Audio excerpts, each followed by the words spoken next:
오직 예수님, 예수님밖에 없습니다. 오늘 말씀의 제목입니다. 시작. 네, 오늘 이 본문의 말씀은 사도 바울이 에베소 교인들에게 말씀했던 한 부분이 되어집니다. 5월달도 아닌데 미리 땡겨서 이야기를 합니다만은 꼭 어버이날만 이거 해야 될 일이 아니라 우리 늘 항상 말씀들이 저와 여러분의 심령에 잘 새겨져야 되는 것입니다. 하나님의 자녀들, 특히 우리 하나님의 자녀들은 이 땅에서 주님이 주시는 복을 누려야 됩니다. 믿으십니까? 네. 누려야 됩니다. 그리고 누리면서 우리는 살아가야 되는데 가장 가까운 부모님에게 순종하셔야 돼요. 저도 부모님이 계시기 때문에 사실은 어떻게 보면 좀 미안할 때도 있어요. 또 손자까지 태어났기 때문에 이 중간에서 이 아들 노릇도 해야 되고 이 할머니 노릇도 해야 되고 중간에서 중간한 지금 그런 위치에 있는데요. 그래서 어쨌든 우리는 가까운 부모님에게 순종은 대들지 않는 겁니다. 대들지 않아요. 그래서 오늘 우리는 어떤 삶을 살아야지만 하나님이 축복해 주시는가, 그래서 하나님이 인정하는 성공하는 인생이 무엇인가를 함께 살펴보겠습니다. 자, 오늘 6장 1절입니다. 성경을 보십시오. 자, 6장 1절 시작. 자녀들아, 아멘. 이것이 옳다고. 이건 누구의 말이 아니라 살아계신 하나님의 말씀입니다. 아멘. 그래서 우리가 성공한다, 이 땅에서 진짜 내가 성공하고 싶다 이러면은 부모님에게 순종하셔야 됩니다. 이 부모님에게 순종하실 때 말씀 속에서 순종하시라는 그런 말입니다. 말씀을 떠나서 그냥 순종하는 게 아니라 말씀 속에서 순종해야 된다는 거예요. 그래 하나님이 인정하시고 그 다음에 성공적인 그 인생을 우리가 살게 되어진다는 것입니다. 여기에는 이유가 없습니다. 왜 부모님 나를 낳았다, 그렇게 따질 필요 없습니다. 외국에서 얼마 전에요, 자녀가 부모님에게 소송했습니다. 무슨 소리인지 아십니까? 왜 부모님이 나를 낳았나요? 여러분 안 보셨나요? 부모님이 왜 나를 낳았습니까?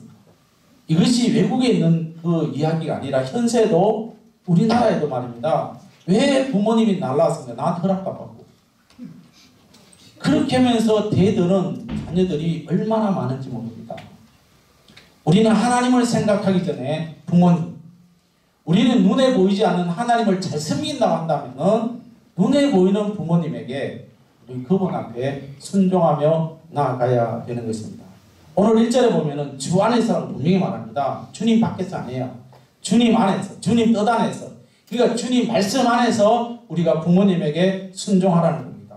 주님의 뜻은 성경에 다 나와 있습니다. 그래서 우리가 성경의 핵심은 무엇이냐? 뭐 여러 가지 우리가 그 결론 내릴 수 있지만은 성경의 핵심은 사랑입니다. 사랑하는 마음으로 나를 낳아주신 부모님에게 순종하라는 겁니다. 이 순종은 좀 우리 강하게 그 해석하면은 맹종입니다. 맹종. 순종보다 더 강한 맹종이에요. 맹종 아시죠? 여기는요, 아닙니다라는 말을 할 수가 없습니다. 철저하게 마치 하인이 자기 상전에게 순종하듯이 그렇게 하라는 겁니다.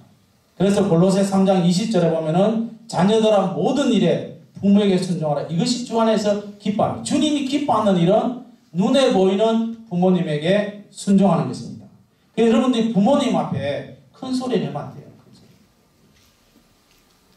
반드시 여러분 큰 소리 내면 안 돼요.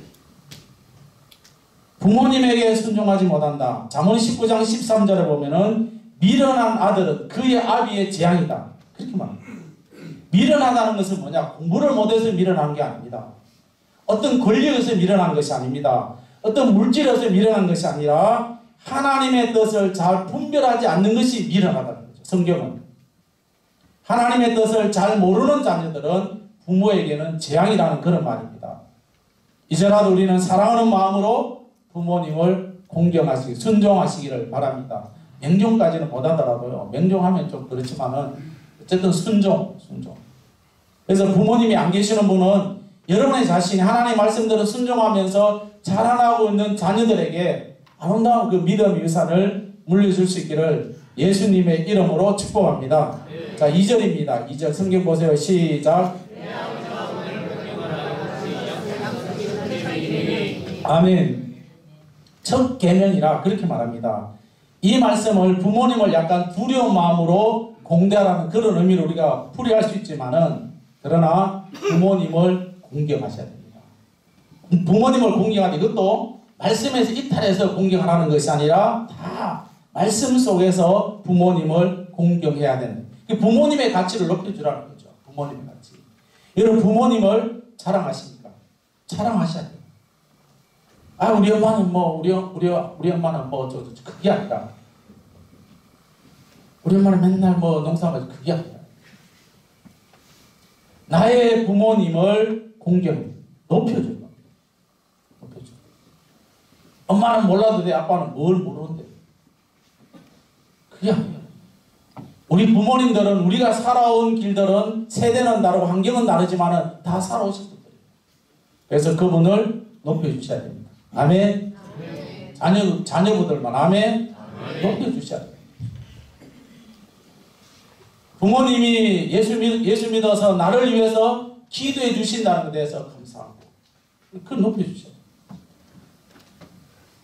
그 부모님이 예수 안 믿으면 이제 예수 믿을 걸 생각하면서 그 부모님에게 존귀하게 부모님을 높여주셔야 됩니다. 그래서 골로새 3장 23절에 보면은 무슨 일을 하든지 마음을 다하고 죽게 하듯 하죠. 사람에게 하듯 하죠. 이것이 부모님을 섬기고 존경하는 것도 마찬가지입니다. 그래서 우리가 예수님을 섬기듯이 여러분의 부모님도 섬기시고, 그렇게 되면은 섬기게 되면은 행복하다는 겁니다. 그래서 6장 3절에 이렇게 말하죠. 6장 3절. 이로써 내가 잘되고 땅에서 장수하리라. 여러분 장수라는 이 말을 여러분 오해하시면 안 됩니다. 흔히 이야기합니다. 장수라는 이 말에 뭐 이런 우리가 걸리면 안 되겠지만 치매 걸려가지고 이런 게 장수가 아니에요. 하나님께서 우리에게 허락하신 그 시간들이 있습니다. 그 시간들 속에 건강하게 사는 것이 장수의 복입니다. 아멘? 이것을 우리는 말하는 것이, 이런 말하면 또 뭐 비슷하게 그 빚고 사는 그 벽에 이런 생각하지 마세요. 이런 생각 갖고 있으면요 얼마나 여러분 믿는 사람으로서의 그 삶이 아니에요. 땅에 사는 일들마다 잘 되고 오래 사는 것도 은혜고 축복이에요. 그래서 우리는 뭐예요? 내가 살아있는 동안에 내가 자녀를 위해서 기도하고 그 자녀들이 잘 되는 거 보면서 하나님께 함께 영광 돌리는 이런 삶이 되어져야 되는 겁니다. 만약에 우리가 잘 되어져 가는데 오래 살면서 잘 못 되어진다. 예를 들어서 내가 오래 사는데 하는 일마다 잘 안 되고 자녀들이 잘 안 된다고 생각해 보십시오. 그거는 살아가는데 고통입니다. 그래서 우리는 부모님을 어떻게 해요? 사랑하고 순종하고 존경하면서, 그래서 하나님의 주시는 은혜로 성공의 인생을 삶을 살아갈 수 있기를 축복합니다. 그러면서 4절에 이렇게 오늘 읽지 않았지만 4절에 성경은 4절입니다. 시작.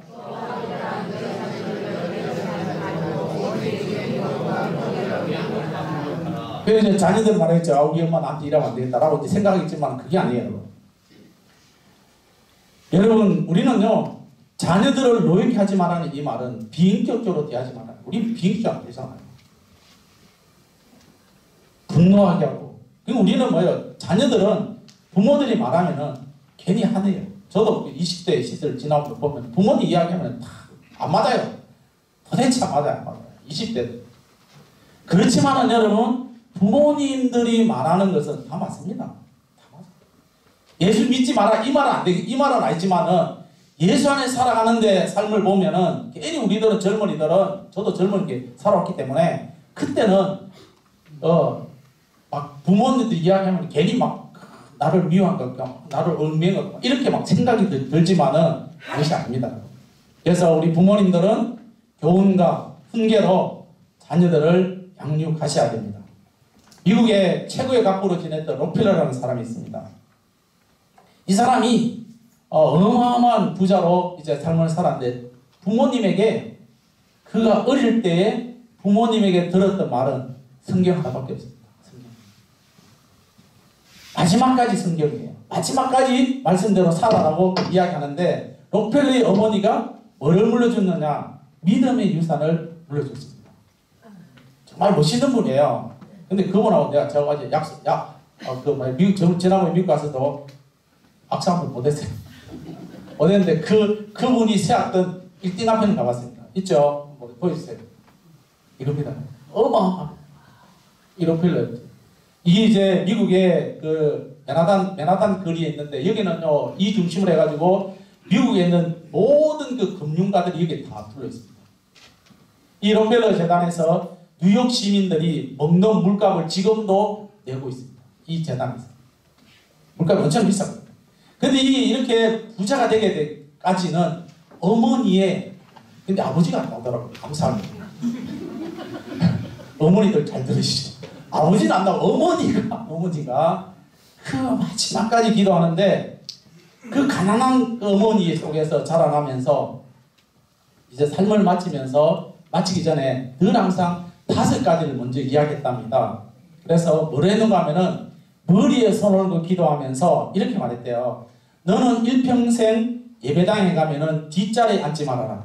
앞자리에 앉아. 어디 앉지 말아라고요? 알아서 하시다. 앞자리에 앉아라. 이거고요. 두 번째는 너는 주의 종을 기쁘게 하는 사람이 되라. 세 번째는 헌금을 제일 많은 되어지고 맡겨진 직분에 죽도록 충성하라. 이거는 어머니가 살아생전에 돈을 물려준 게 아니라 계속해서 어릴 때부터 그에게 심어주었던 내용이고 우리가 알고 있는 대로 10가지 유언을 했는데요. 10가지 있죠? 네. 자, 제가 1번 하겠습니다. 여러분 읽으십시오. 1번 2번 3번 4번 5번 6번 7번 8번 9번 마지막 10번. 이것이 어머니가 마지막 남겨줬던 룰입니다. 근데 이 록펠러가 이제 어머니가 물려준 그걸 가지고 정말로 실천했습니다. 우리는 실천하셔야 돼요. 아무리 여러분 우리가 부모가 기도해주고 목사가 기도해준다 할지라도 우리가 실천하지 않으면 소용없어요. 그래서 이 록펠러는 가난한 그 가부의 아들로서 정말 볼품없는 그런 상황 속에서 이제 어머니의 유언대로 이렇게 생활했습니다. 하다 보니까 지금도 그분이 없어도 이분이 살아생전에 그 11조 관리하는 사람이 11조만 동관하는 40명이 앉아서 한 달에 한 번씩 11조 계속 해가지고 드리는.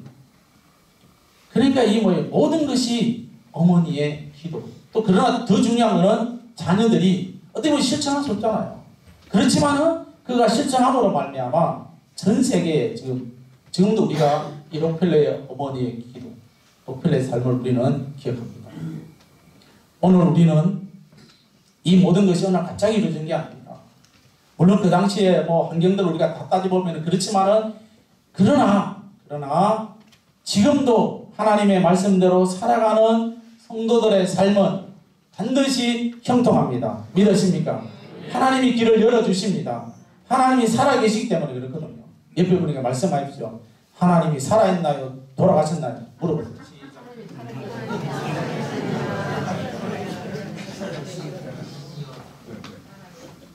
하나님이 살아계시나요? 네. 여러분 하나님 돌아가신 분이 아니에요.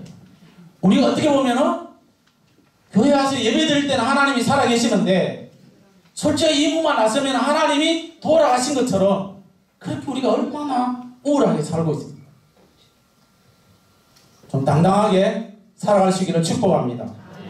그러면 살아계신 부모님에게 여러분 존경하십시오. 그 부모님의 마음을 기쁘게 할 수 있도록 해야 됩니다. 부모님은 우리를 떠납니다. 다 떠나요. 아무리 있잖아요. 나는 너하고 평생 살겠다. 그렇게 해도요. 언젠가는 우리 곁을 떠나고요. 다 떠납니다. 떠나와서 여러분 통곡해봤자 아무런 소용이 없어요. 존경하는 마음으로 복종하시고 그러면은 반드시 하나님께서 허락하신 그런 복이 일어날 줄로 믿습니다. 마지막 한마디만 하고 마치겠습니다. 따라하십시오. 실천하겠습니다. 우리 여러분 스스로 실천하십시오. 그리고 이제 부모님이 안 계시고 부모님 되신 분들은 자녀들에게 이렇게 나도 기도하고 반드시 자녀들이 이렇게 할 수 있도록 나는 기도하겠다, 이런 결심을 가지시기를 축복합니다. 설교 끝났습니다.